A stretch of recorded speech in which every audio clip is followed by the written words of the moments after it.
One record stood for 18 years, and it was broken by 112 pounds. Put an eighth of an ounce on, and she's going to break the record for her mom, who's sitting in the front with her father. I'm going to break it, Dad. And she's out there. She's going to do it. She's looking to get into the Olympics, right? And she gets up, and they put a little tiny thing like this, little thing. And my wife, by the way, my wife hates when I do this. She said, you know, she's a very classy person, right?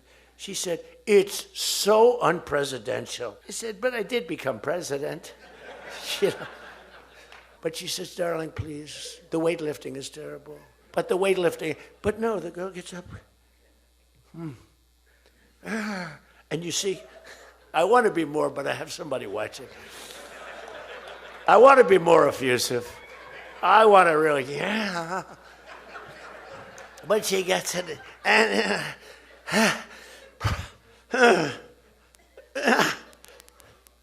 drops the thing, walks off the stage crying. Her mother's crying, her father's crying.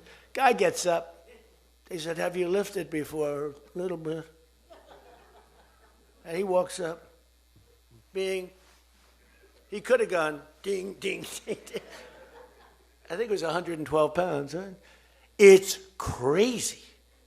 Young gentleman who transitioned. He was a very good boxer, but he wanted to be a woman, which is, you know, to each his own.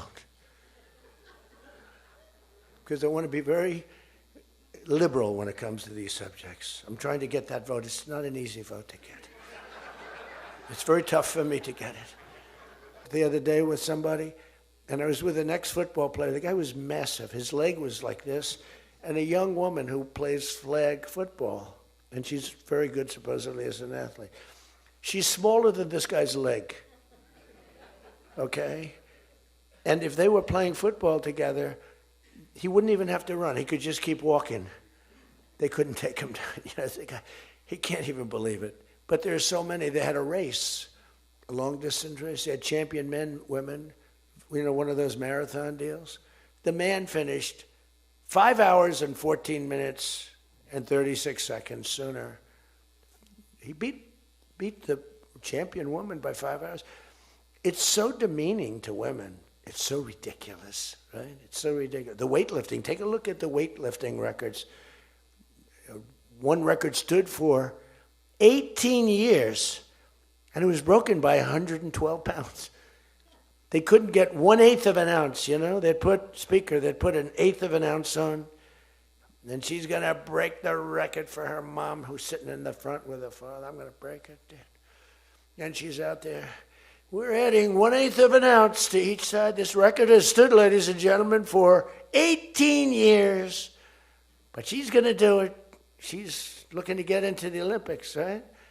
And she gets up, and they put a little tiny thing like this, little thing. And my wife, by the way, my wife hates when I do this. She said, you know, she's a very classy person, right? She said, it's so unpresidential. I said, but I did become president. You know, she hates when I dance. I said, everybody wants me to dance. Darling, it's not presidential. She actually said, could you imagine FDR dancing? She said that to me. And I said, there's a long history that perhaps she doesn't know. Because he was an elegant fellow, even as a Democrat, right? He was the attack by Japan, you know, he was quite elegant. But he wouldn't be doing this. But nor would too many others. But she says, darling, please, the weightlifting is terrible. And I have to say this, the dancing they really like. She said, they don't like it, they're just being nice to you. I said, that's not right. The place goes crazy. They're screaming, dance, please. But the weightlifting, but no, the girl gets up. And you see, I want to be more, but I have somebody watching. I want to be more effusive. I want to really, yeah. But she gets it, and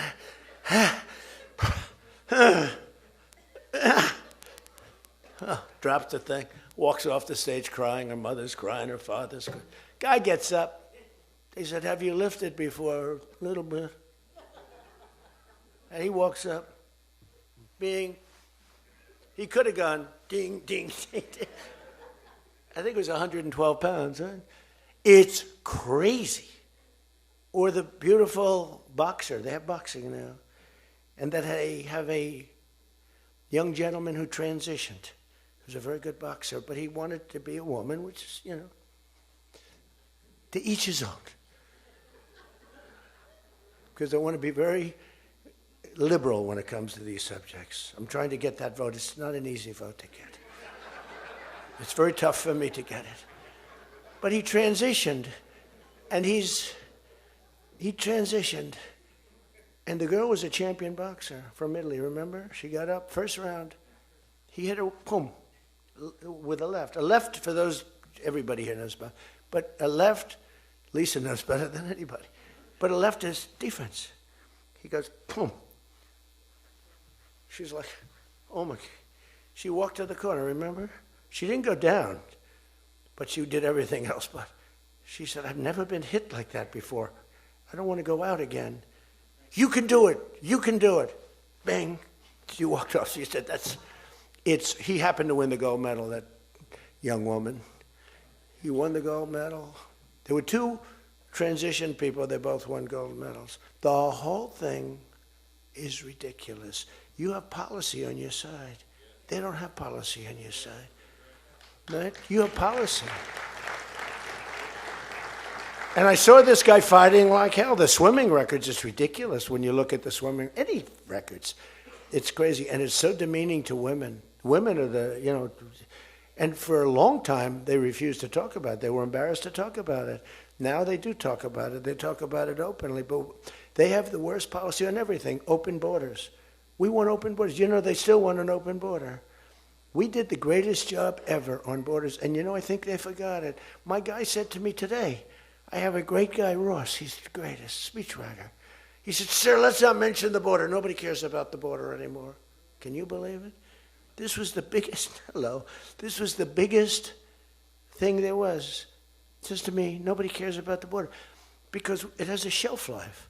I fixed the border. I fixed it in my first term, but now I really had to fix it. It was much worse, when I came into office. Millions and millions of people were pouring into our country.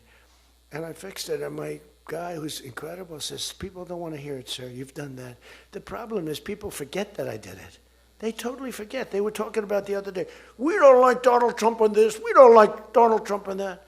And somebody just out of the blue said, well, he did an unbelievable job. Who cares about that? They're saying, that's been done. What do we do about that, Mike? Everything you do. It's almost like, what have you done lately is the way you have to run your life. In other words, I could have the most unbelievable 4 years, and I guess I'm not allowed to run. I'm not sure. Is there a little something out there that I'm not allowed to run? But let's assume I was allowed to run.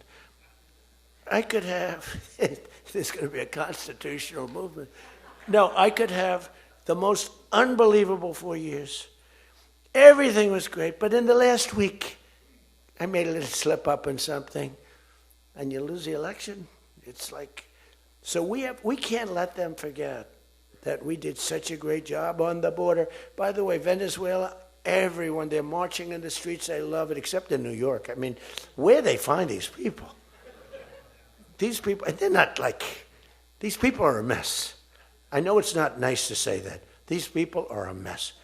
Where do they find these people? They're the worst looking people I've ever seen. They got hats that are all frayed and they look like, they're all paid. They don't even know what they're talking. When the reporters don't interview them because they know that it's, the press is so anti. It's hard to believe the press could be so anti. Because it's all common sense. It's not, we're conservative, whatever. Doesn't matter. We're all common sense people. It's not even conservative, it's common sense. But the press has no credibility whatsoever. Think of it. I got 97% bad stories on one network, 93% on the other, and I won in a landslide. You know what that means? The press has no credibility. That's all it means. And we got to keep it that way. So I don't talk too much about the swimming, the weightlifting, the boxing. I don't talk about it. You know why? I want to start bringing it up about a week before the election, because I don't want them to correct themselves. I don't want them to say, you know, we've decided that we don't want to have men playing in women's sports. That'd be a devastating blow for us. Because that's, you know, they say it's an 80-20. No. It's about a 98-2 issue. We've decided that we will not have open borders where the entire world, from the Congo, prisons from the Congo, these are extraordinarily tough people. These are people that make our motorcycle gangs look like fine young men. Okay? Our motorcycle gangs are wonderful people by comparison. No, they come in from prisons in the Congo. They come in from prisons from all over the world, but in particular Venezuela. Tren de Aragua comes in, and Tren de Aragua, they say it's the worst gang in the world. It makes our gangs look like little sweethearts. It makes our gangs, you want to take them out to dinner, they're so nice. They cut off the fingers of people. One guy makes a phone call in Colorado. The governor stinks in Colorado. He has no control.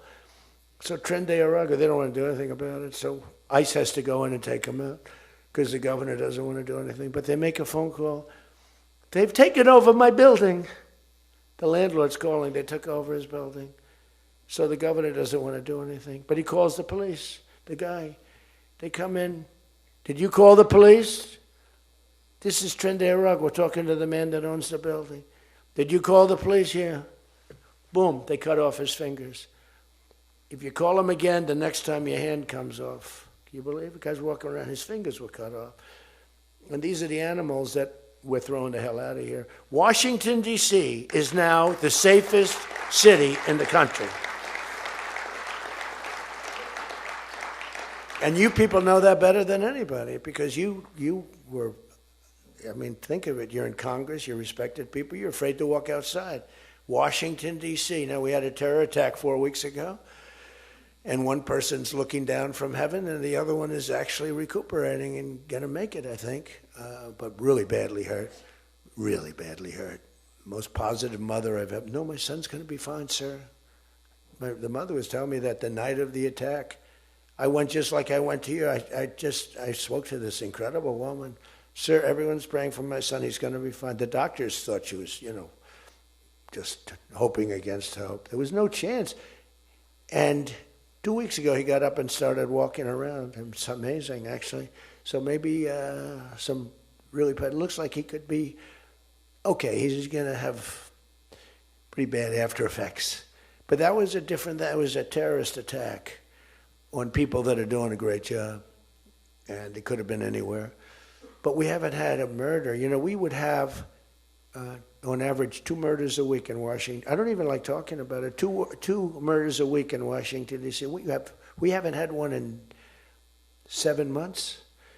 People can walk out now. You can walk down with your wife down to the restaurants, which are booming, by the way.